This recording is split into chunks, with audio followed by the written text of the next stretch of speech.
여러분 안녕하십니까. 스타카토 변상욱입니다. 51회 문을 열겠습니다. 김갑수 대표 나와 계십니다. 어서 오십시오. 안녕하세요. 네.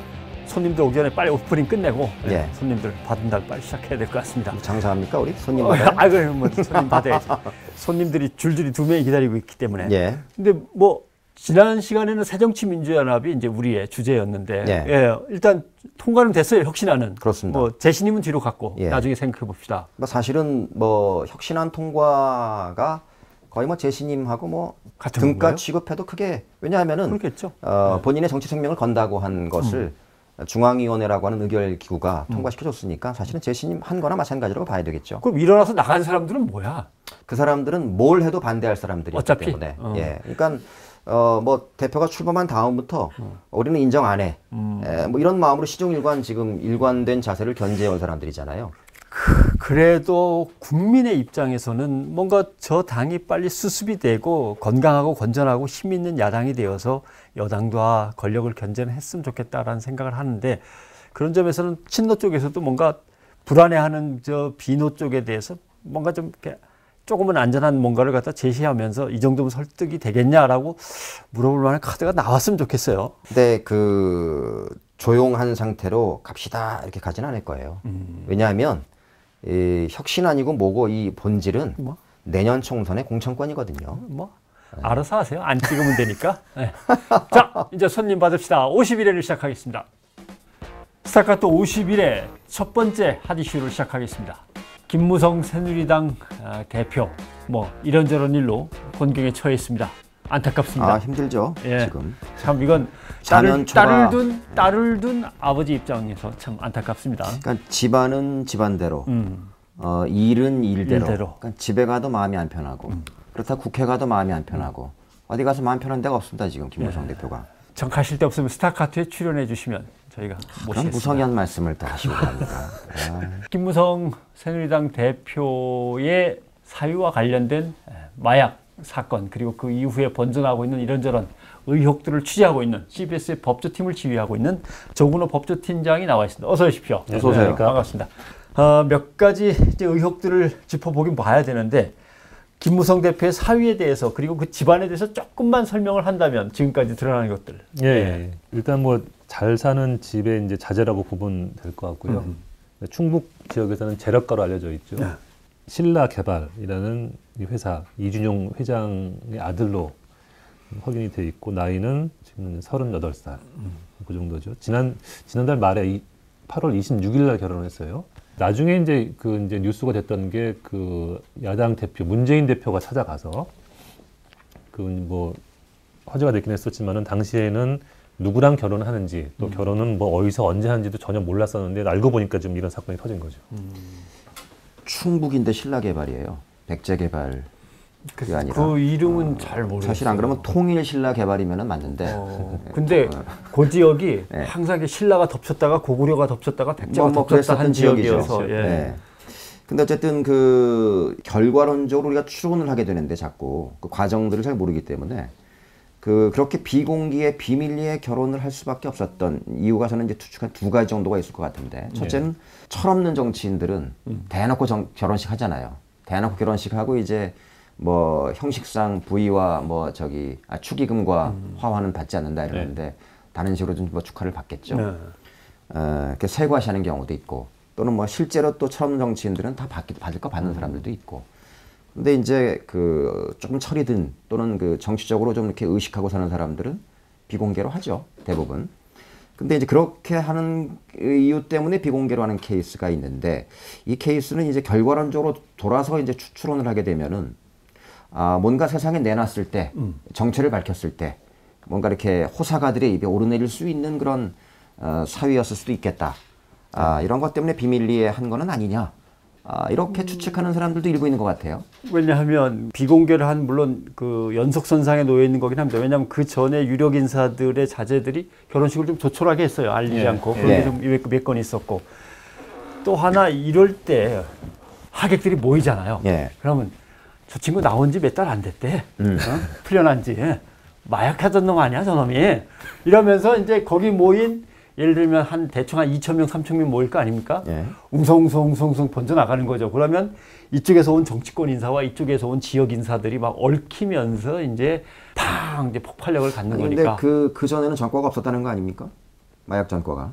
초범이죠. 그렇죠. 초범이라는 네. 거잖아요. 그러니까 저는 오히려 김무성 대표 정도의 사위라면 결혼식이 공개가 됐다면 신랑 신부의 사진이라든지 신부자 이런 것들이 공개가 됐다면 정말 대서특필되고 온갖 언론에 보도됐을 가능성이 매우 크잖아요. 그렇죠. 근데 이제 이 사람이 예를 들면 이제 그 좀 이따 얘기를 하겠지만 그 현장에도 뭐 연예인이 있었다라든지 이런 추론들이 있단 말이에요. 뭐 어느 정도 사실로 밝혀진 얘기지만. 예. 그리고 상당한 이제 그런 사람들과 교류를 하고 막 이렇게 했다면 분명히 연예계라는 것만큼 호사가들이 넘쳐나고 이런 바닥이 없단 말이죠. 그랬을 때 분명히 저 옛날에 누구하고 사귀었다던데 내지는 뭐 옛날에 누구랑 놀았다던데 좀 이런 소문들이 팍 퍼져나갈 가능성이 매우 크지 않았느냐. 그럼 이제 결혼식 뷔페에서는 그 얘기밖에 할 게 없어요. 국수 먹으면서. 결혼식 뷔페 가서 그런 얘기 하세요? 그럼 무슨 얘기 하겠어요? 그러세요? 저는 결혼식 뷔페 앉아가지고 이 집 음식이 왜 이래? 근데 하여튼 그래서 예를 들면 이 당사자, 이 사위, 이모 씨죠. 이 이모 씨도 아마 본인이 누구랑 결혼하는지 이제 결혼식에 대한 그 엄중함, 그 무게 이런 것들은 본인도 좀 무겁게 느꼈을 수도 있고, 네. 뭐 또 이제 자기 아버지에게 충분히 가족들이 그런 얘기를 들었을 거 아닙니까? 네. 세상이 다 지켜볼 거다. 근데 이렇게 했을 때 세상이 다 지켜보게 됐을 때 드러나게 되는 자신의 정체와 과거사 이런 것들을 몹시 부담스러워했을 가능성도 매우 크다. 뭐 이렇게 추측해 볼 수도 있겠죠. 김 대표의 이제 사위도 그렇고요. 딸도 둘째 딸도 상당히 이제 이례적인 경우인데 이제 둘째 딸 나이가 지금 32이거든요. 네. 모 대학 교수를 하고 있는데 뭐 대학이 수원대학이죠, 뭐. 네, 그냥. 수원대. 네. 32살에 지금 출강하시지만은 예. 이례적이죠. 그렇죠. 교수를 한다는 게. 그래서 이것 때문에 거기다가 상당히, 정교수라는 거 아닙니까? 예, 문제가 많이 그동안 불거졌었고 예.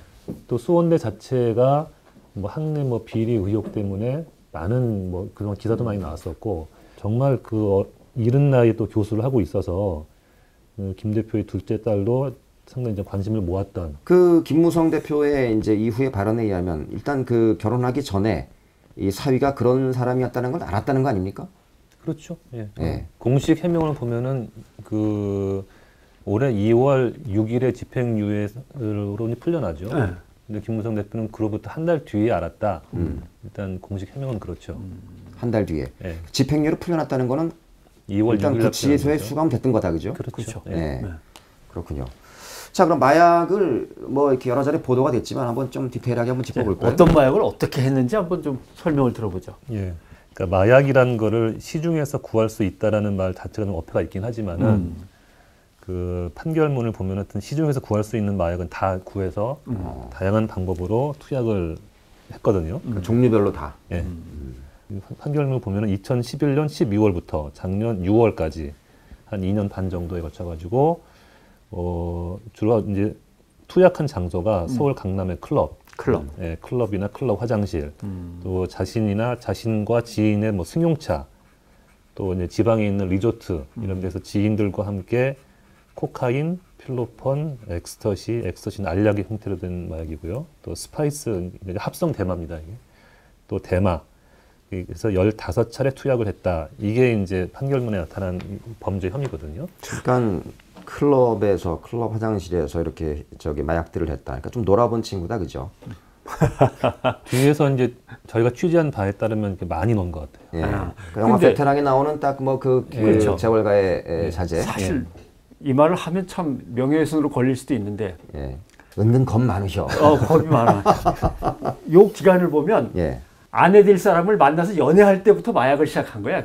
그렇죠. 그죠? 판결문대로 요게 그렇죠. 초범이라고 인정을 받는다면 예. 그 전에 놀다가 좋은 여자를 만나서 개과천선한 게 아니고 왜 꼭 그 여자를 만났을 때부터 이렇게 마약을 갖다가 온갖 것을 다 종류별로 사갖고 이렇게 했느냐 이런 이상한 그러니까 스토리가 된다고. 이제 우리가 뭐 개인적인 감정, 사적인 감정들에게까지 관여하거나 개입해서는 저는 안 된다고 보는데 예. 어쨌든 이 김무성 대표의 둘째 딸 같은 경우에는 본인도 이런 사실을 이미 알았다는 거 아닙니까?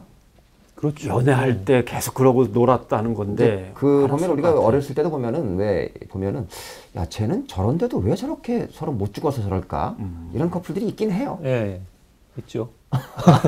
저렇게 이해하는 거는 경험에서 온. 네. 근데 티가 날 거잖아요. 저렇게 이렇게 날티나게 마약을 하면서 놀면 늘 만나서 연애를 하고 데이트를 하고 서로 안부를 묻고야 되는 사이인데 티가 확 났을 것 같은데 참 대단한 여자입니다. 근데 하여튼 이렇게 보통 우리가 이제 검찰 수사에서 몇 차례 저는 투약을 해서 이렇게 했다라고 이렇게 보통 수사가 이제 밝혀졌을 때 예. 그게 본인이 진술한 건지 아니면 뭐 어떻게 뭐 확인이 된 건지 이건 모르겠는데 예. 그게 실제 그 숫자만큼인지 아니면 훨씬 더 많은데 이렇게 하기로 한 건지 이거 잘 모르겠어요. 근데 어쨌든 몇 년 동안에 15차례 투약했다. 15차례 맞는 건가요? 이렇게 나오면 그냥? 그러니까 마약이라는 것은 다 아시겠습니다만은 상습성, 중독성이 있는 것인데 그럼 2년 반 동안 15번만 했겠느냐. 상식적으로 볼 때는 그게 아니라는 거죠. 더 많이 예. 했겠죠. 더 많이 했는데 범죄 혐의로 입증된 것이 15차례라는 얘기고 제가 뭐 어제도 이제 그 한 검찰 간부를 만나서 이제 요 사건이 화제에 올라서 이런 얘기는 하는데 그런 얘기를 해요. 코카인이란 마약이 사실 국내에서 마약 그 수사할 때도 잘 이렇게 등장하지 않는 약이거든요. 그렇죠. 되게 필로폰이나 뭐 엑스터시 정도인데 코카인을 했을 정도면은 거의 갈 때까지 간 거다라는 게 검찰 간부의 얘기거든요. 예. 상당히 많이 했다고 봐야죠. 그러니까는 이제 이 종류가 워낙에 다양하니까 더군다나 이제 아까 우리가 그거 하면은 뭐 양다리, 세다리, 네다리 걸칠 가능성이 매우 컸던 거 아닙니까? 사람에 있어서도. 그러니까 이 양반이 호기심이 강한 사람인 거냐? 아니면 뭐 도대체 어떤 캐릭터인 거냐? 이거 모르겠는데 이렇게 아주 다양한 마약을 또 이렇게 뭐 뭐 여러 가지 방법으로 이제 투약을 했을 거 아닙니까? 네. 이를테면 뭐 다양하죠. 술에 타 마셔요? 어떻게 떼요?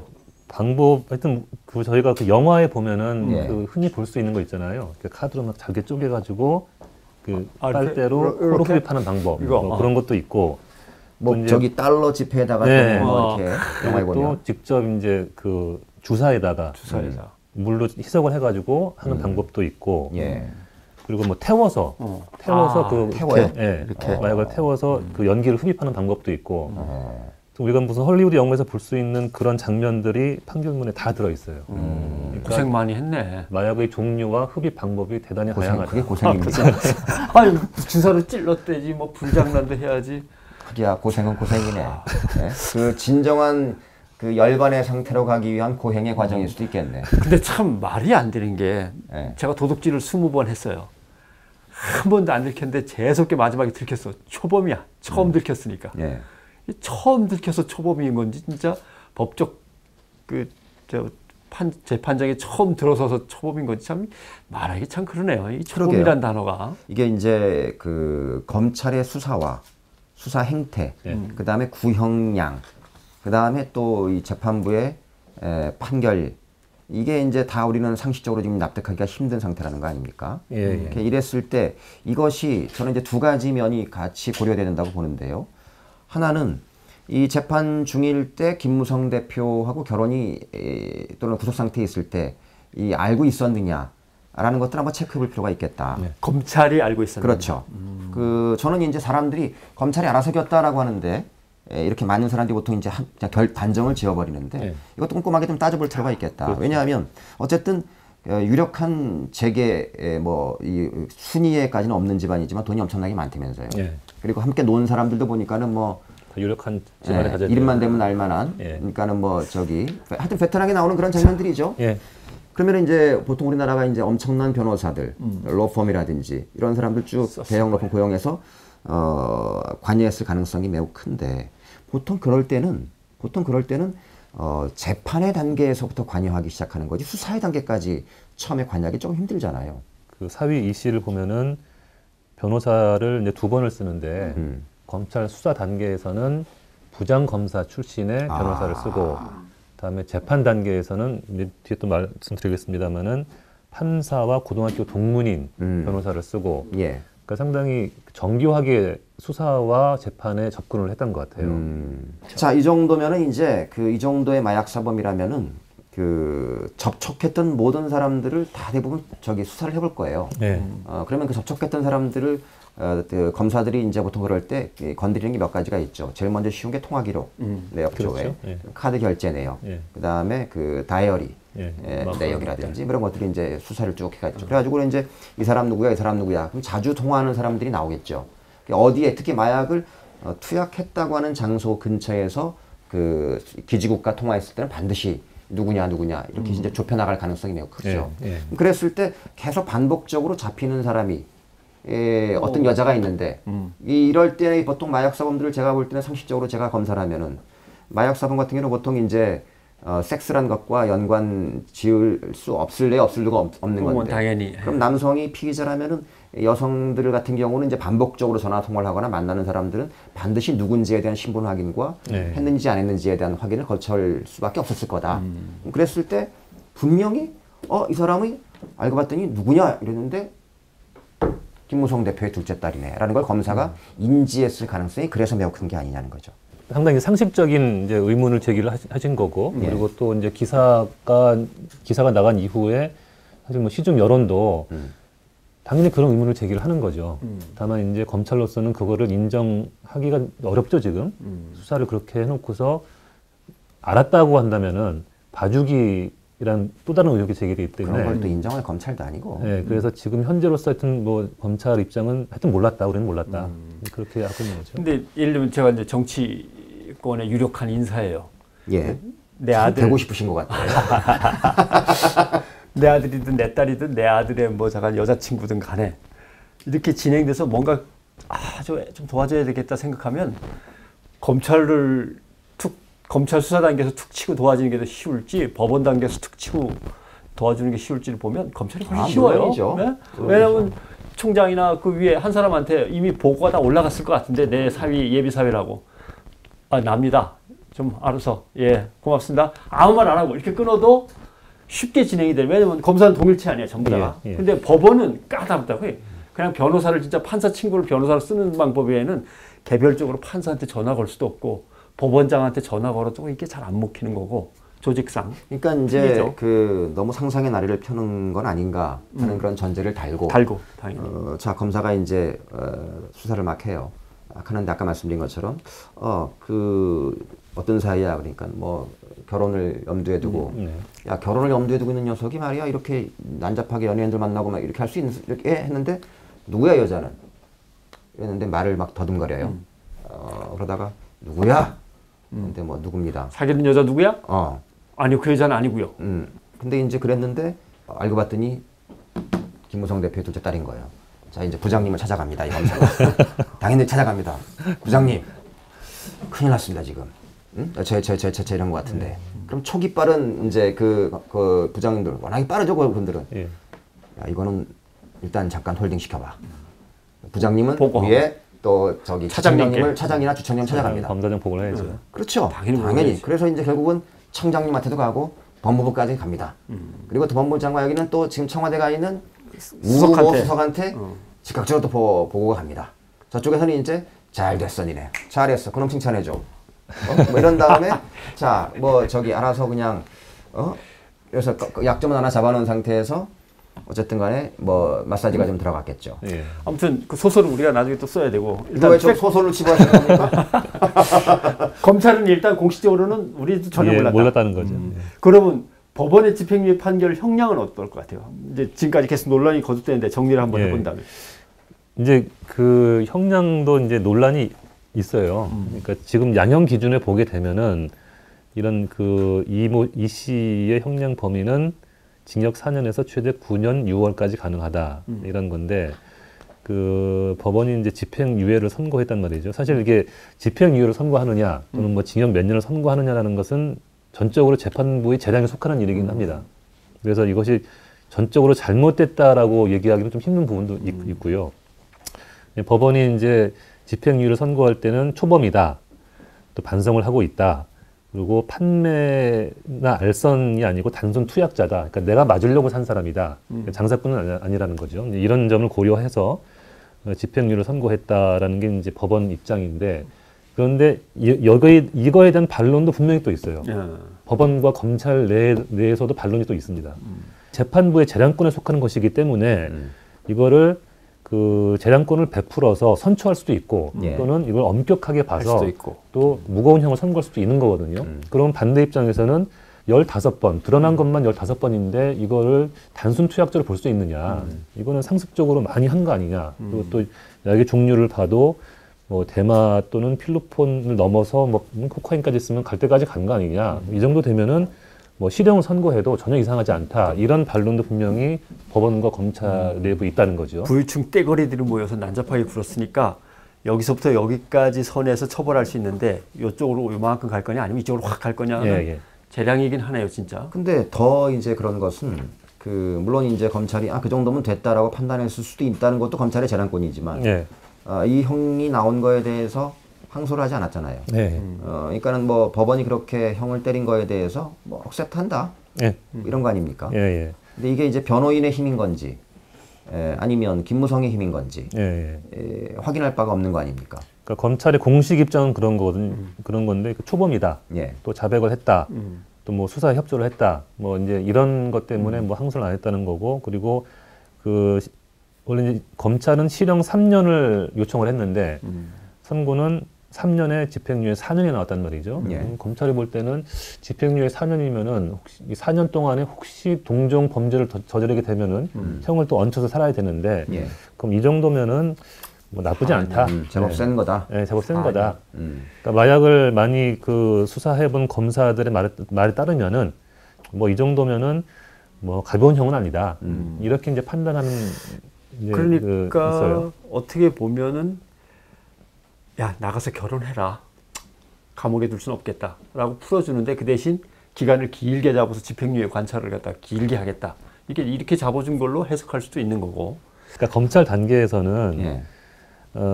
구형 3년, 실형 3년 구형한 거는 적절했다고 보고요. 예. 또 항소를 하지 않은 것에 대해서도 나름대로 뭐 해명이 뭐 일리가 있습니다. 일리가 있는데 말씀하신 것처럼 어떤 정보가 결합됐을 때 어떤 결과가 나오느냐. 무슨 얘기냐면은 그 김무성 대표의 예비 사위라는 것을 사전에 알았느냐 몰랐느냐. 그러니까요. 만약 몰랐다고 한다면은 뭐 검찰의 해명이 일리가 있어요. 근데 만약에 알았다면은 더 큰 의혹이 제기되는 거죠. 예비 사위라는 걸 알았기 때문에 항소하지 않은 거 아니냐. 이렇게 논리가 전개될 수가 당연히 있겠죠. 근데 아직까지 이분은 확인이 안 됐기 때문에 이거를 저희가 뭐라고 말하기 그래서 아까 제가 처음에 이제 여쭤봤던 게 그거였거든요. 일리가 있을 수 있는데 8, 9가 없을 수도 있거든요. 그렇잖아요. 잠깐 어려웠어요. 그런데 그러면 법조팀이 단독 보도했던 그 부분. 예. 그러면 발견된 마약이나 적발된 마약에 대해서 그 양에 대한 책임은 충분히 그 피의자들, 피고인들한테 물었느냐. 마약 중에 일부는 도대체 적용 안 된 마약의 분량이 있는 거 아니냐라는 문제 제기를 한번 좀 설명을 해봐 주시죠. 이 씨가 구입한 마약이 3.5g, 필로폰 3.5g을 이제 구입한 걸로 나오거든요. 3.5g이면 뭐 쌀알 몇 개 아닙니까? 무게? 그런데 이제 투약을 할 투약 때 숫자로 보통 뭐 0.1g, 0.2g 이렇게 10번 할수 투약을 있는. 하거든요. 예. 그러니까 3.5g이면은 한 100여 명이 동시에 투약할 수 있는 분량이 되죠. 요만큼밖에 안 되지만은 그렇게 표현하면 100여 명이지만 예. 100여 회 투약할 수 있는 양이 그럴 되잖아요. 양도 되고. 예. 예. 예. 그래서 이 씨가 직접 구입한 필로폰은 3.5g인데 그 판결문상에 이 씨가 직접 투약한 필로폰의 양은 0.4g밖에 안 돼요. 그럼 나머지 3.1g은 어디로 갔느냐? 그거야 자선 기부했겠지. 그 왜 자선이라는 거를 단정 지으세요? 죄송합니다. 네, 계속 하시죠. 그리고 그게 왜 자선이 선을 베푼 겁니까? 그게? 다약 기부. 분명히 이제 집행유예를 선고할 때는 예.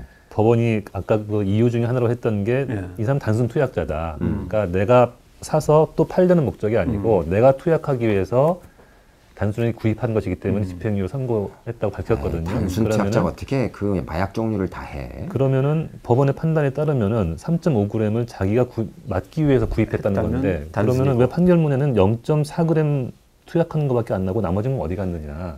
지금 그게 없어졌다는 거예요? 설명이 안 되고 있어요. 어디다 투약을 했는지, 예. 어디 없앴는지. 예. 예. 그러니까 이거 아니면 이건데 그걸 갖다 혼자 다 했다면 엄청난 양을 투입한 상습적인 마약 투약자가 되는 거고 남한테 나눠줬다면 이것도 괘씸죄가 되는 거 아니에요? 그죠? 물론이죠. 예. 물론 잔뜩 지인들하고 구입해가지고. 같이 뭐 나눠서 이제 투약했을 가능성은 있어요. 그리고 또 실제로 판결문을 봐도 그 이 씨가 다른 지인들의 마약을 뭐 투약하는 그 이제 그것도 이제 다 혐의가 포함되어 있는데 아니면 자기가 그 모임의 총무여서 자기가 이제 대표로 구입하고 나눠주고. 아니 근데 제가 그럼 만약에 검찰 수사팀이라면 그 사람과 그 무슨 병원장 아들부터 시작해주고 지금 여기 처벌받은 몇 명들 예. 요 사람과 끊임없이 전화 통화를 하면서 마약 그 했던 현장 근처에 당일날 이런 사람들 한 100여 명 소환해서 테스트 해보면 다 나오는 거 아닙니까? 예, 예. 마약 테스트. 그 정도는 쉽게 누구라도 생각할 수 있는 수사법 아닌가요? 그러니까 1차 수사에서 확실한 증거가 딱 드러난 것만 얼른 딱 15회, 뭐 17회 하고 그 다음에 끝까지 한번 물고 늘어져 보자까지는 아무리 봐도 없었던 것 같은. 유해진 검찰이네. 아무것도 안 하고 싶다. 응? 그러면 적극적으로 아무것도 안 하고 싶다네.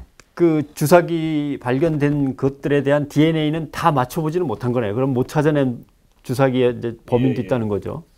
그 주사기를 이제 확인하는 과정에서 처음엔 저희들이 하여튼 제보를 들은 취재를 한 내용은 하여튼 DNA가 확인이 안 된 주사기가 있다. 이렇게 듣고선 취재를 들어갔단 말이죠. 그랬더니 검찰이 하는 얘기가 압수수색을 통해서 주사기를 한 10개 정도를 확보를 했다. 예. 처음에 이렇게 해명을 했어요. 근데 금요일 오후에 또 이제 말이 한 차례 또 바뀝니다. 17개를 확보를 했다. 예. 이렇게 이제 늘어난 거죠, 양이. 그리고 17개 중에서는 그 이 씨의 것으로 확인된 주사기가 있고 또 확인이 안 된 주사기도 있다. 그게 몇 개인지는 확인을 안 했지만 하여튼 확인이 안 된 주사기가 있다는 거죠. 그러면은 그 확인이 안 된 제3자가 사용한 주사기는 그럼 그 제3자가 누구냐. 당연히 이제 이런 의문이 제기되는 거죠. 근데 검찰은 아직까지는 그거는 이제 규명을 못 했다라는 거고. 그러니까 당연히 이제 사용한 주사기가 있는데 이게 누가 사용인가를 규명하려면은 그 대조해야 할 이제 모델이 있어야 할 텐데 그렇죠. 그 무작위로 할 수는 없는 거고 이제 의심이 가는 사람, 혐의가 있는 사람을 대상으로 해야 되는 건데 아직까지는 그게 누군지는 밝혀내지 못했다는 근데 것이. 그거는 너무 쉽잖아요. 아까 제가 말씀드린 것처럼 요즘에 검찰 수사는 사실은 이 전화기 하나면은 거의 모든 게 한 90%가 일상이 재구성된단 말이죠. 집에서 이제 마약을 했다. 그러면 집에서 그냥 며칠 날 했다라는 것만 나오면 그 전날, 그 이틀 전날, 그 당일날 전화 통화한 내용만 밝히면 돼요. 왜냐하면 두 사람이 알아서 집에 있는지 알고 왔을 일은 만무하잖아요. 통화한 다음에 나 집에 있어, 집으로 와. 이랬을 거 아닙니까? 그런 사람들 몇 명 불러가지고 의심 가는 사람들 딱 추려가지고는 테스트 해봅시다. 뭐 하면 답이 나오는 거 아니에요? 카톡을 했을 가능성도 있고 뭐 뒤져보면 나오는데 다만 거기 네트워크에 걸린 통화 내역이거나 지금 카톡 그런 건 안 내역이 했다는 거 아닙니까? 그 이제 안 했다는 제3자가 거예요? 하고도 안 밝히겠다는 거예요? 그 저희가 이제 기사를 썼는데요. 그 진술을 안 받았어요. 그러니까 이 씨를 상대로 해서 그 너 자택에서 함께 주사기를 사용한 사람이 누구냐라고 당연히 물어봤겠죠. 근데 이 씨가 진술을 거부했습니다. 그리고 수사가 끝났어요. 근데 우리 보통 그렇게 하나요? 그게 보통 그렇게 하나요? 아니죠. 그러니까 이 사람이 진술을 거부하면은 계속 윽박지르긴 했는데 대답은 안 증거와- 했다. 빡지르거나 이 증거를 활용해서 증거와 증인을 통해서 수사를 해야 되는 규명을 거 하는 아니에요? 것이 수사기관의 임무죠. 예. 그런데 진술을 거부한 데서 끝났어요, 수사가. 그러면 이게 부실 수사 아니냐라는 것이 당연한 제기가 되는 거죠. 예.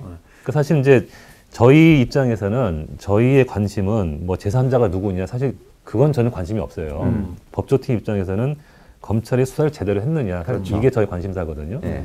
근데 이 주사기도 처음에는 모른 척하고 있다가 기사가 나가니까 아, 주사기 확보한 게 있다 하고 시인을 하고 그리고 또 취재 들어가니까 아, 진술을 받으려고 했는데 상대방이 그 진술 안에서 수사가 끝났다 이렇게 해버리고 하니까 저희 입장에서는 수사 제대로 한 거냐 아니 이런 얘기가 나오는 거죠. 예를 들면 검찰의 말에 조금씩 어폐가 생기는 것이 항소를 포기한다거나 나름대로 구형량을 갖다 이 정도에서라고 할 때 보면은 수사에 협조를 잘해서 뭐 폴리바게닝이 있었는지는 잘 모르겠지만 수사에 뭐 나름대로 협조를 잘해서 그냥 이쯤에서라고 했는데 실제로 내용을 보면 수사에 전혀 협조를 하지 않은 그러니까요. 이런 문제가 생기는군요. 그러니까는 이제 그렇게 해서 그 나머지 주사기의 사용자가 누군지를 검찰이 수사를 하지 않았다면 이를테면 김무성 대표의 예비 사유라는 것들을 우리가 이제 몰랐다는 것을 한번 상정해 봤고 알았을 수도 있다라는 걸 상정해 봤을 때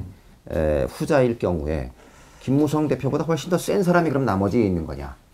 뭐 이런 질문도 이런 추측도 가능한 거죠. 왜냐하면은 검찰이 김무성 대표의 예비 사위도 깠는데 수사를 했는데 나머지를 안 했다면 거기에 더 센 사람이 포함되어 있는 거냐? 파급력이 큰. 예를 들면 예비자가 안 붙은. 뭐 그럴 수도 있고 또 그럴 수도 있고 어마어마하게 센 사람의 친인척. 예, 예. 이를테면. 자, 뭐 이 씨네 그럼 그 사람은? 아닐 수도 아니죠. 이를테면 씨가 아니고 아니죠. 제가 누구라고 차마 얘기를 못하지만 알겠어요. 그런 사람이 여러 가지 것들이 가능할 수도 있는 거냐 이건 좀 이제 좀 비약일 수도 있는데 두 번째는 그냥 어쨌든 허둥지둥 빨리 서둘러서 대충 수사해서 마무리 지어야 되겠다. 이게 너무 일이 커버질 경우에 거기에 예를 들면 좀 선정적으로 언론이 보도하고 할 수 있거나 활용할 수 있는 사람들이 끼어들게 되면 사건이 훨씬 커지잖아요. 그게 이제 어려운 부분이에요. 왜냐하면 지금 예를 들면은 찌라시 수사단에 의하면은 여기 연예인도 들어가 있다. 그러니까요. 이거 아닙니까? 네.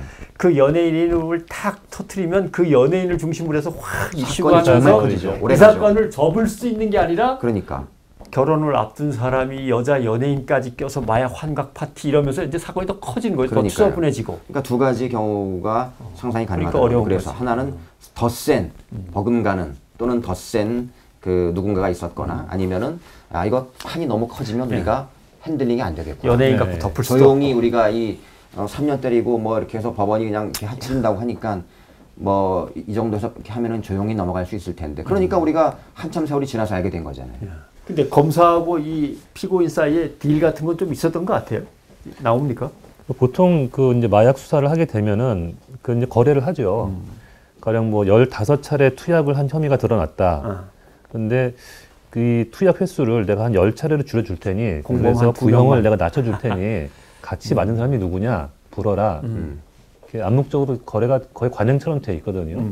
그럼 이 경우에도 마찬가지겠죠. 지금 규명이 안 된 주사기도 있고 또 그렇다는데 공범이 더 있을 수 있다는 얘기인데 그러면은 그 검찰 입장에서는 자, 구형량을 줄여줄 테니 같이 한 사람이 제3자 누구냐 당연히 해야 되는 거죠. 그리고 실제로 이제 마약 수사를 해본 다른 검사들 얘기는 이렇게 한다 원래 수사는 이렇게 얘기를 하고 있어요. 근데 이 경우에는 뭐 본인이 진술 안 하니까 거기서 수사 끝. 어쨌든 이례적인 거다, 그죠? 상당히 이례적이죠. 지금 이제 이례적인 게 몇 개 지금 쌓이고 있어요. 또 하나는 이제 변호사 문제예요. 판사하고 고등학교 동문이다. 우리나라에서 고등학교 동문이라는 거는 말할 수도 없이 이제 그런 사위고 더군다나 법조계 일하면 보통 고등학교 동문들끼리 법정 무슨 모임 이런 것들이 엄청 잘 돌아가잖아요. 늘 만나는 사이가 되는 거죠. 고등학교 동문인데 나이도 비슷하고 그다음에 같이 법을 공부해서 고시해서 뭐 이렇게 법조인이 됐다면 그렇게 해서 그 해당 고등학교 동문들끼리도 이미 학교 때부터 원래 친했을 거고 당연히 그런 다음에 이제 고시에 패스한 다음에도 뭐 이렇게 같이 법원에 있다가 누가 뭐 검찰에 있거나 변호사를 하고 있거나 이랬을 때 늘 만나면은 자기들끼리 우리끼리는 서로 돕고 살아야지 원샷 뭐 이런 일들이 당연히 비일비재하잖아요. 영향을 그래서 없다고 볼 수 없는 것이고 얼마 전에 그래서 이 동문 이런 것들을 들이댔다가 왜 재판부 교체하고 이런 사건도 있었죠. 뭐였죠 그게? 경남지사. 홍준표. 이 부분 한번 좀 짚어봐 주시죠. 사실 이제 변호사와 판사 사이에 무슨 일이 있었느냐, 또 변호사가 동문이기 때문에 영향력을 미쳤느냐, 이 부분은 사실 규명하기가 참 어려운 부분이죠. 판사가 이제 선고를 하는 거니까 자기 이제 머릿속에만 있는 건데 그런 재판을 서로가 맡은 것 자체가 미친 거지 미쳤느냐가 아니라 경남에 있는 모 학교입니다. 고등학교. 모 고등학교 이제 사건 재판장하고 그리고 이제 변호사가 이모 씨 변호사가 이제 모 고등학교 동문인데 진주의 D고요. 아마 근데 학교에 다녔을 때는 몰랐을 거예요. 7년 선후배니까. 하지만 이제 법조계에 진출하게 되면은 당연히 알게 되겠죠. 그렇죠. 왜냐하면 이 학교 출신 법조인들이 이렇게 많지가 않아요. 한 70명 정도거든요. 그러면 모임 잘 돼요. 진짜로 그런 모임 잘 돼요. 그러면 서로 이제 잘 아는 사이라고 봐야죠. 의심은 해볼 수 있겠죠. 영향을 미친 거 아니겠느냐. 그래서 이제 법원에서도 그거는 지나치게 완곡한 표현으로 의심을 해야 됩니다. 조근호 기자가 해볼 수 있겠죠 하면은 회사에서는 다 그냥 우리 조근호 기자가 너무 조근조근해. 앱솔루트를 알아들어요. 그래서 법원에서도 이게 한 문제가 심하니까 이제 연고가 있는 변호사가 있을 경우에는 재판부를 교체해라. 그러니까. 또 아예 이제 재판 사건을 배당하지 말아라. 이런 게 있어요. 근데 이게 내부 방침이고 강제할 수 있는 건 아니거든요. 어떻게 보면 그러면 서울대 나온 사람은 어디 가서 사건 맡기가 참 어려워. 판사들이 다 서울대 아니, 사실 출신이면 법원에서도 그런 얘기를 그죠? 하긴 해요. 그러니까 우리나라 이제 법조계라는 데가 뻔한데 뭐 몇몇 대학하고 또 서울과 지방의 몇몇 유력한 고등학교 몇 개 좁혀지는데 이렇게 하다 보면 다 아는 사이 아니냐. 그런데 이제 그럴 경우에 그 나는 여기에서 불합리한 그게 이제 피고 측이든 원고 측이든 한쪽에서 예. 그런 관계라는 것들을 파악을 했을 때 나는 이 재판부 또는 저 변호인 기피하겠다. 예. 이런 관계 때문에 했을 때 그 요청이 있을 때는 뭐 그렇게 할 수도 있다. 예. 해야 된다. 라는 법을 국회가 만들어줘야 되는 거 아닌가요? 근데 그건 이제 국회의 몫이 되겠죠. 그러니까. 예. 예. 근데 국회 법사위 가면 대부분 그 또 법조 출신들이 앉아 있잖아요. 그럼요. 예. 안 하잖아.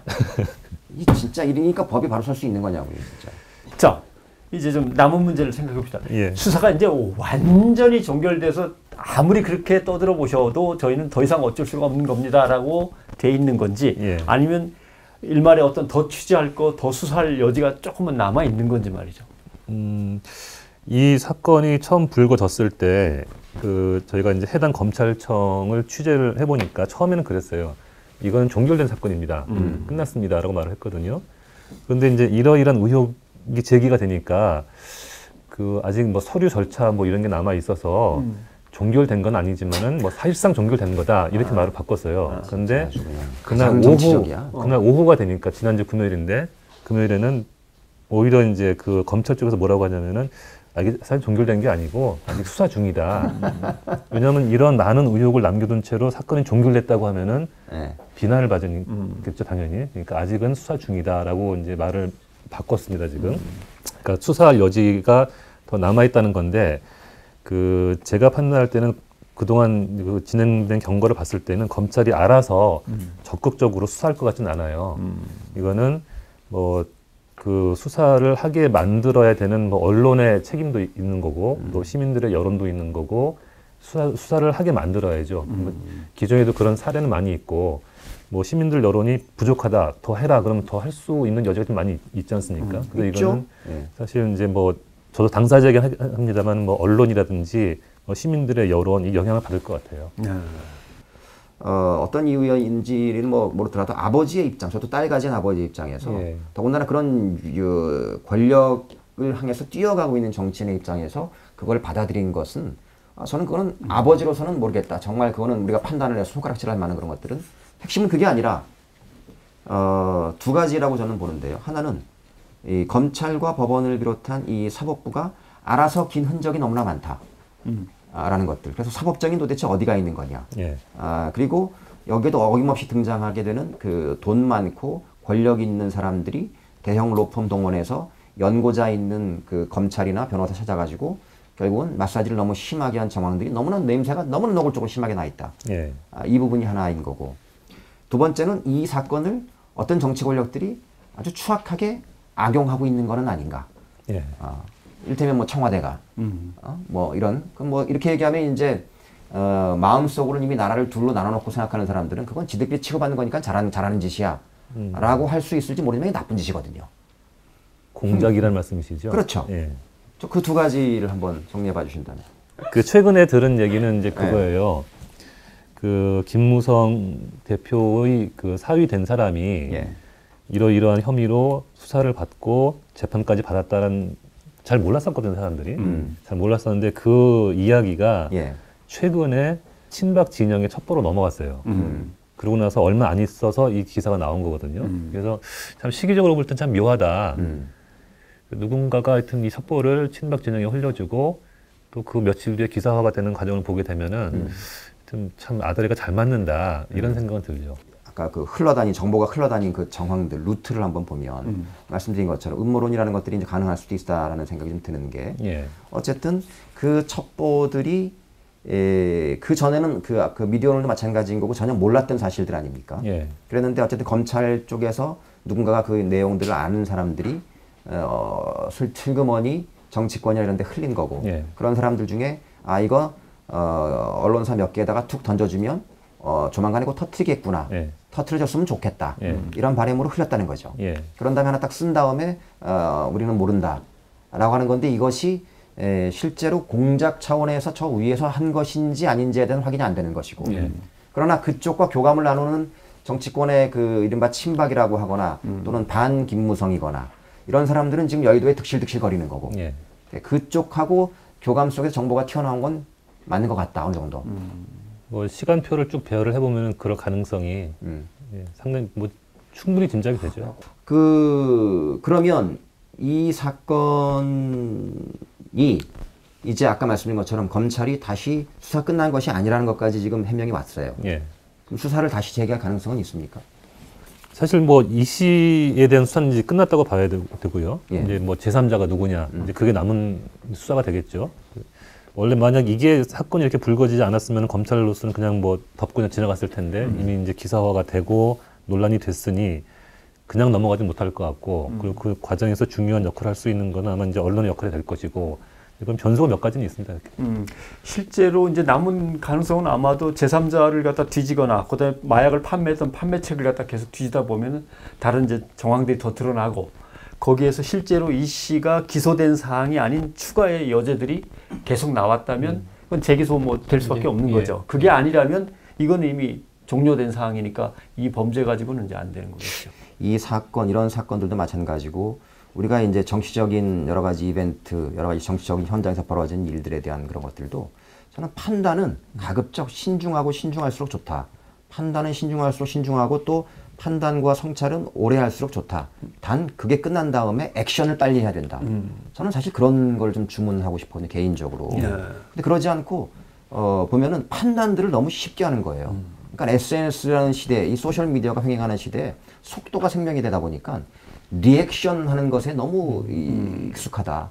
그러니까 우리가 조금 흥분하지 말고, 저도 흥분을 좀 잘하는 편인데, 흥분하지 말고, 그래도 이제 다시 한번 생각해보고, 우리가 정말 등가의 정보를 가지고, 각각에 대해서 이중잣대나 삼중잣대를 남발하지 않고 있으면서 판단을 내리고 있는 것이냐.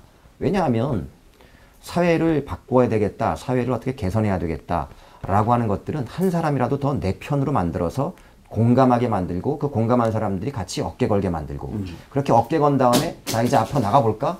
이렇게 함으로써 세상이 바뀌어지는 것이지 혼자 세상을 향해서 계속 욕을 하면서 싸움을 하면서 나와 다르거나 이랬을 때 그 사람들을 배척하고 그러면서 계속 자기를 섬으로 만드는 것은 세상을 바꾸려고 하는 자들의 행위여서는 안 된다. 라는 좀 시건방진 말씀을 드리고 싶습니다. 아무튼 정은호 팀장 오늘 수고 많았습니다. 좋은 단독 계속 뽑아내서 수사를 갖다 다시 불을 붙여버리는 그때를 한번 기대해 보겠습니다. 근데 제가 이제 우리 조근호 팀장을 조금 우리 듣는 분들에서 변호를 좀 하면은 이렇게 조근조근 얌전하게 얘기하고 완곡하게 얘기하고 이게 저 사람의 캐릭터일 뿐이지 굉장한 승질은 독해요. 독한 독종이고. 네. 자, 스타카토 51회 이번 하디슈는 김무성 새누리당 대표의 사유의 사건과 관련해서 검찰 수사가 얼마나 적극적이었고 나름대로 공정했느냐, 법원의 판결 역시 공정했느냐의 문제점, 그리고 거기에서 드러나는 몇 가지 의혹들을 좀 집중적으로 살펴봤고요. 그 다음에 역시 정치권에서 이 문제는 누군가가 슬쩍 찔러준 어떤 정치적인 음모가 뒤에 있는 것이냐 아닌 것이냐, 그리고 김무성 대표의 앞으로의 향방까지도 살짝 엿봐봤습니다.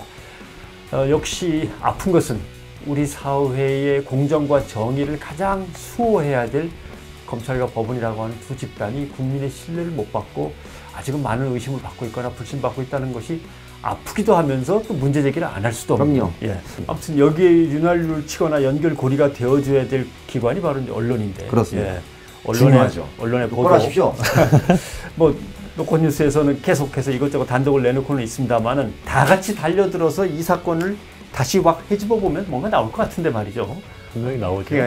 한번 모든 언론들의 분발을 저희가 기대해 보겠습니다. 정근호 팀장 수고했습니다. 감사합니다.